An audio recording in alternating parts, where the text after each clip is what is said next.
నల్గొండ మండలంలో భూ సమస్యలు ఎక్కువగా ఉన్నాయని తహసీల్దార్ హరిబాబు తెలిపారు. భూ సమస్యలపై ప్రత్యేక దృష్టి కేంద్రీకరించి వాటి పరిష్కారానికి కృషి చేస్తారని పేర్కొన్నారు. నల్గొండ తహసీల్దారుగా ఇటీవల బాధ్యతలు స్వీకరించిన హరిబాబు ఐబీసీ ఏసీటీతో ప్రత్యేకంగా మాట్లాడారు. మిర్యాలగూడ తహసీల్దార్గా పనిచేస్తూ బదిలీపై వచ్చి నల్గొండ తహసీల్దార్గా బాధ్యతలు స్వీకరించానని, తాను బాధ్యతలు స్వీకరించిన ఈ 3 రోజుల్లో గమనించిన వాటిలో ప్రధానంగా భూ సమస్యలు ఎక్కువగా ఉన్నట్లు అవగాహనకు వచ్చానని తెలిపారు.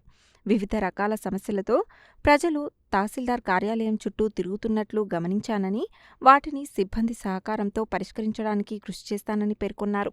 రెవెన్యూ సమస్యలతో పాటు రేషన్ కార్డుల సమస్యలను కూడా పరిష్కరిస్తానని చెప్పారు.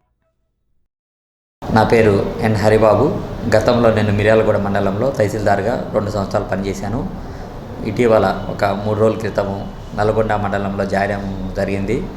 ఇక్కడ నా 3 డేస్లో అబ్జర్వేషన్ చేసిందంటే చాలా భూమికి సంబంధించిన సమస్యలు చాలా ఉన్నాయని తెలిసింది. అట్లానే ప్రజలు కూడా బాగా ఫ్రీక్వెంట్గా తిరుగుతున్నారు వివిధ రకాల సమస్యలతో పాటు.